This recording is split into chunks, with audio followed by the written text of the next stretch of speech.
서울과 수도권의 생활 밀착형 오늘의 이슈를 알아보는 뉴스 따라잡기 시간입니다. 수도권에서 일어나는 각종 뉴스들을 심층적으로 정리해보는 시간입니다. 시사평론가 최요한 씨와 함께하겠습니다. 안녕하세요. 네, 안녕하십니까. 네.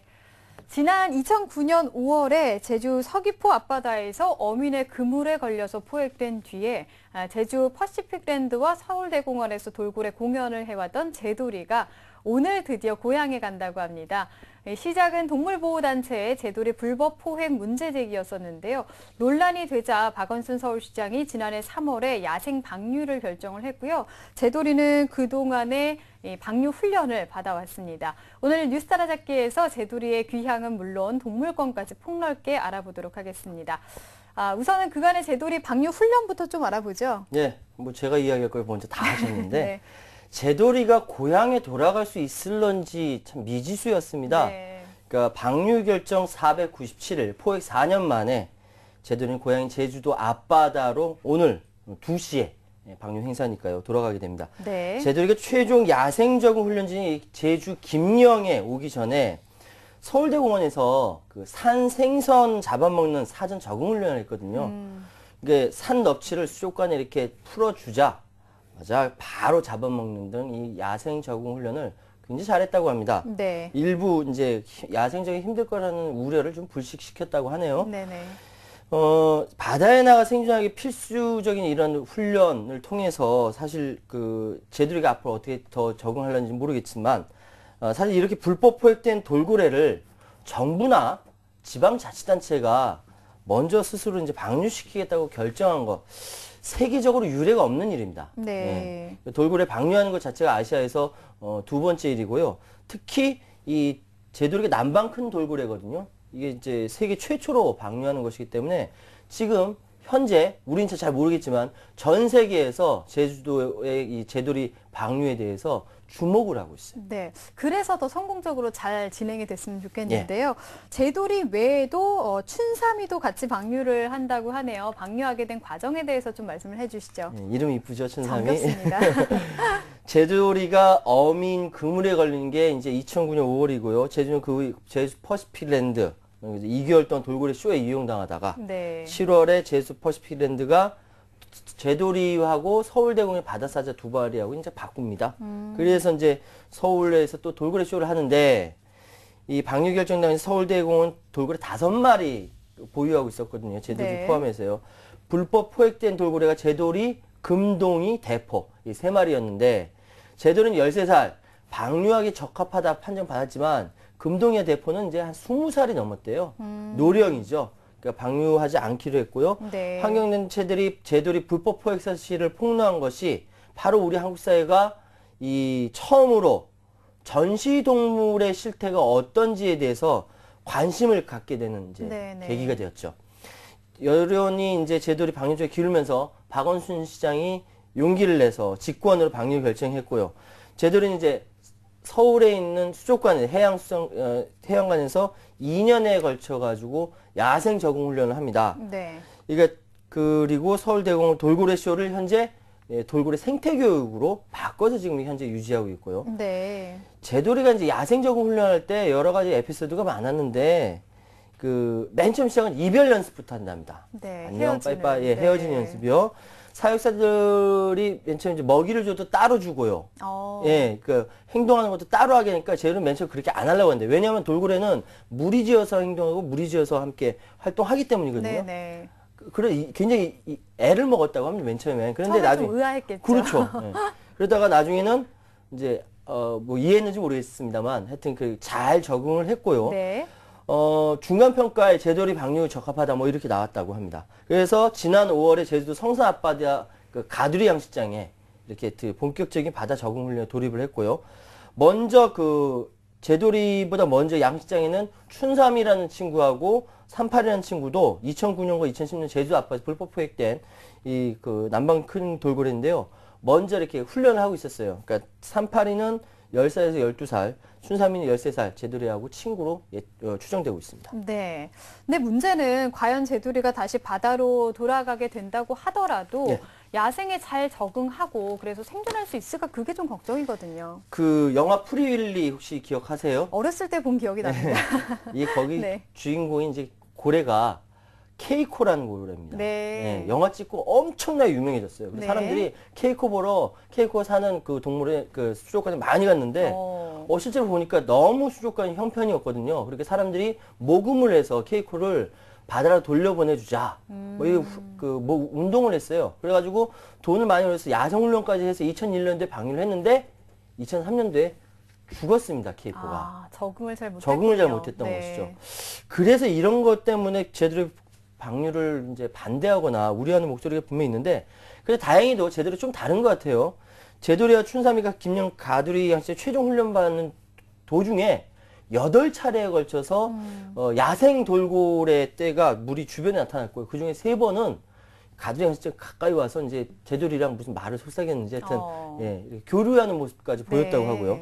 특히 지난 6월 22일 태풍 때문에 이 382가 눈치가 빠른 건지 가두리는 진짜 빠져나갔어요. 굉장히 사육사들이 당황했다고 합니다. 그런데 그로부터 닷새 후에 이 382가 다른 야생 돌고래랑 같이 움직이는 거, 같이 활동하는 거를 카메라에 포착이 됐습니다. 벌써 적응이 됐다는 것이죠. 이런 거 보면서 제도의 춘삼이 성공적 방류가 가능하다. 이런 확신을 갖고 있는 것입니다. 네, 다행입니다. 예.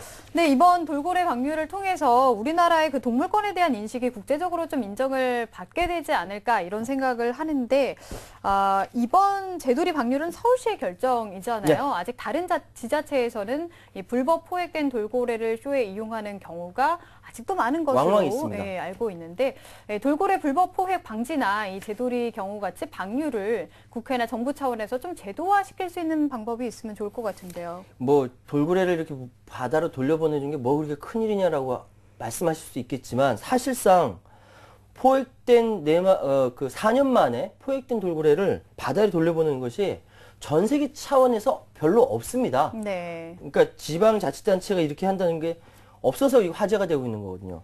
그러니까 원래 돌아가는 것이 아니라, 2마리가 원래 있던 바다로 돌아가는 것만 의미하는 것이 아니라 동물에 대한 인식을 달리하는 산 경험장이 되거나 혹은 계기점이 될 수 있다는 것이죠. 네네. 그래서 국내의 전문가 환경단체들이 사회적 합의에 의해서 돌고래를 다시 바다에 돌려 방류하는 것을, 이게 세계 최초의 사례인데 이걸 만들어낸 한국에 대해서 그래서 칭찬을 하고 있는 겁니다. 근데 이제 물론 이제 제도리의 방류가 한국 사회의 전시동물에 대한 인식을 일시에 바꾸지는 못하는 이제 시작이라는 이야기들이 많습니다. 네네. 그래서 돌고래 연구가 우리나라 걸음마 단계고, 뭐 보호법은 정비되지 않고, 근데 열악한 시설에 살고 있는 다른 전시동물 실태조차 제대로 파악하고 있지 못하기 때문에 사실상 법 제도와 정비가 굉장히 시급하다, 이렇게 말씀드릴 수 있습니다. 네. 그러니까 현재로서는 아직 이런 부분에 대해서 정부나 국회 차원에서의 움직임은 없다고 볼 수 있겠죠. 예, 그 얼마 전에 경남 거제시에서 돌고래 전시 체험 시설을 만든다고 해가지고 추진한다고 해서요. 엄청 욕을 먹었거든요. 네. 왜냐하면 이제 전 세계적인 비난을 받는 곳이 일본 다이치 지역의 다이치 지역인데, 여기 돌고래를 수입하기로 했던 거예요. 근데 다이치 지역 아시는 분 아시겠지만 여기서 돌고래니 뭐 고래니 뭐 굉장히 이거 뭐랄까 학살을 하고 있습니다. 이 지역이 별로 안 좋은 지역이에요. 이 지역에서 큰 돌고래 4마리를 수입해달라고 거제시가 환경부 요청했고요. 또 환경부는 또 여기에 대해서 거제시 요청을 승인을 했습니다. 개념이 없는 거죠. 도매금으로 같이 욕을 먹었습니다. 네. 현재 상황을 정리해보자면요. 시민단체 모금으로 돈을 모아서 이 돌고래 먹이를 먹이고 정부는 뒷짐지고 있는 상황입니다. 이게 말이 안 되는데, 그 국회에는 물론 돌고래와 고래류 보호를 위한 법안이 발의돼서 계류 중에 있습니다. 그 환경노동위의 장하나 젊은 의원이 이렇게 기특한 생각을 해서 이렇게 올려놨는데요. 모든 고래류의 살상과 포획, 전시 공연 행위를 금지하는 내용이 포함되어 있죠. 일단 제주 남방 제도리를 비롯한 큰 돌고래가 제주 연안에만 110여 마리 살고 있는 그 천연기념물입니다. 그래서 천연기념물로 보호해야 되는데 이게 아직 안 돼 있으니까 그거를 보호하자, 지정하자, 이렇게 제안한 상태입니다. 네. 뭐 제도리와 헤어지는 것이 사실 아쉬운 일이긴 하지만 자연의 품으로 다시 돌아가는 거니까 축하해줄 일이라고 볼 수 있습니다. 이제 동물의 그 생명권이라던가 행복권에 대해서 생각해줄 시점이 아닐까 싶습니다. 예, 자꾸 재밌는 얘기가 생각나는데, 만화 캐릭터 스누피 아시죠? 네. 스누피의 모델이 바로 비글입니다. 비글. 네네. 별명이 악마견입니다. 얼마나 장난이 심한지 별명 그렇게 붙었어요. 그만큼 사람에게 친근하고 쾌활한 성격을 갖고 있다는 건데, 네. 그래서 실험용으로 제 1순위라고 한답니다. 아, 네. 그런데 이제 많은 연구자들에 의하면 목에 칼이 들어가는 순간까지 꼬리를 흔들고 있더라. 이런 얘기들을 합니다. 네. 인류의 생명의 연장과 복지를 위해서 우리는 잔혹한 실험에 기대를 걸면서 인간과 감정을 교류하는 이런 동물들에게 주사바늘 꽂아야 하는 것인지, 동물이 행복하게 사는 것이 바로 인류가 행복하게 사는 것이고, 인류가 행복하게 살려면 또 동물도 행복하게 살아야 된다. 이런 생각이 좀 같이 이제 성장할 때가 아닐까. 네. 그런 생각이 듭니다. 네. 이제 그러니까 시작이니까요. 앞으로 이런 인식이 더 확대되길 바라보겠습니다. 다음 소식 알아보겠습니다. 범죄 예방을 위해서 지하철 전동차에 설치된 CCTV가 오히려 시민들의 사생활 침해가 되고 있다는 소식이 있습니다. 서울시가 개선을 권고했다고요? 예, 서울시 시민인권보호관이 서울 지하철 객실 내 CCTV에 의한 인권 침해 사건에 대해서 조사 결과 발표하고요. 네. 서울 지하철 객실 내 CCTV가 설치 목적인 범죄 예방 효과 검증되지 않았던 데다가 시민의 사생활 침해 가능성이 있다. 2호선과 7호선의 운영 관리에 대해서 개선 대책을 권고했습니다. 네. 이 서울메트로와 서울도시철도공사가 지하철 내에서 성희롱이나 범죄, 화재 예방, 교통약자 무질서 행위 예방 등 이게 그 2012년 6월부터 2호선에 수백 대, 7호선에 수천 대 CCTV를 설치해서 운영을 해오고 있는데요. 시민인권보호관 조사 결과 성범죄, 그러니까 성추행이라는 이런 범죄가 62.8%가 주로 출퇴근 시간대에 일어나는 겁니다. 사람들이 많을 때. 네. 근데 이 시간대에는 사람이 붐비다 보니까 이 CCTV가 어디 설치되어 있냐면 승객 머리 위쪽에 설치되어 있거든요. 아, 네. 그러니까 이 밑으로는 보이지가 않는 거예요. 네. 머리 밑으로는 보이지가 않는데 CCTV가 그야말로 무용지물인 셈이죠. 그러니까 이렇다 보니까 실제로 2014년 1월부터 5월까지 기준해서 성범죄 발생 현황이 416건 중 절반 이상이 출퇴근 시간에 벌어졌거든요. 네. 그러니까 사람들 머리만 보이니까 실제로 범죄가 발생한지 알아보기가 힘든 것이죠. 네. 얘기를 들어보면 그럼 CCTV는 달아놓으나 많아 무용지물이다 이렇게 볼 수 있을 것 같은데 이게 뭐 연관이 있는지 영향이 있는지 모르겠지만 지하철 범죄는 매년 줄어왔다고요? 예. 참 우습죠. 지하철 내 범죄 발생 경우 객실 내 CCTV의 그 설치 여부 무관하게 모든 노선에서 차분히 이렇게 발생률이 감소해왔고, 이건 CCTV 설치 이후에도 영향을 받지 않아서 전동차 객실 내 CCTV가 범죄 예방에 효과에 불확실한 것으로 확인됐습니다. 네. 지하철 여러 가지 기록이 있습니다. 지하철 내 범죄 발생 호선별로 보면요. 2012년 6월에 CCTV를 설치한 2호선의 경우 2010년에 1148건, 2011년 805건, 2012년 427건 쭉 떨어지고요. 네. 7호선도 마찬가지로 그런 각각 이렇게 떨어지는 걸로 보이고요. 이미 설치 이전부터 이제 점차 홍보가 많이 되고 있으니까 줄어들고 범죄 발생률이 줄어드는 것을 알 수 있고요.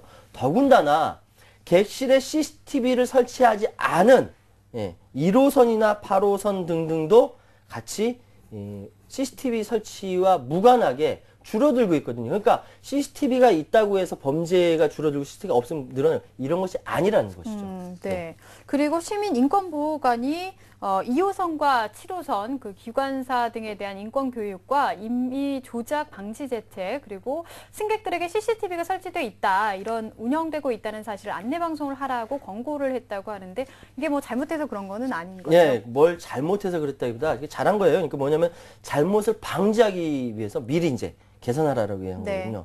전동차에 설치된 CCTV 평시에도 기관사가 전동차 운전 시에 대해서 터치 스크린 방지를 한번 이렇게 누르기만 하면 임의 조작이 가능하고요. 더군다나 승차 위치에 따라 승객의 얼굴까지 식별이 가능하지만 성능이 굉장히 좋다고 합니다. 네. 그래서 따라서 시민의 초상권이라든지 사생활 비밀 유지 및 자유를 누릴 수 있는 권리가 침해받을 가능성이 크다, 이거죠. 그 시민의 자유가 굉장히 중요한 건데 그 침해받으면 안 되죠. 이런 일이 일어나지 않도록 미리 이렇게 방지하는 차원에서 교육을 하라는 것이고요. 또 각종 범죄 수사나 목적과 분실물 확인들을 위해서 수사기관이나 제3자에게 제공한 영상자료, 영화 같은 데 보면 주십시오 하면 즉각 주고 막 그런데 그거 아니고요. 개인정보보호법 규정에 의거해서 수사에 필요한 최소한의 범위 내에서 자료를 제공하도록 공고를 했습니다. 이건 굉장히 잘한 것이고요. 개인의 자유를 침해하는 것은 그 어떤 것도 그렇게 돼서는 안 되겠죠. 네, 알겠습니다. 객실 내에 CCTV가 있는 것도 저는 사실 몰랐었거든요. 그렇습니다. 점점 더 알려야 할 것 같습니다.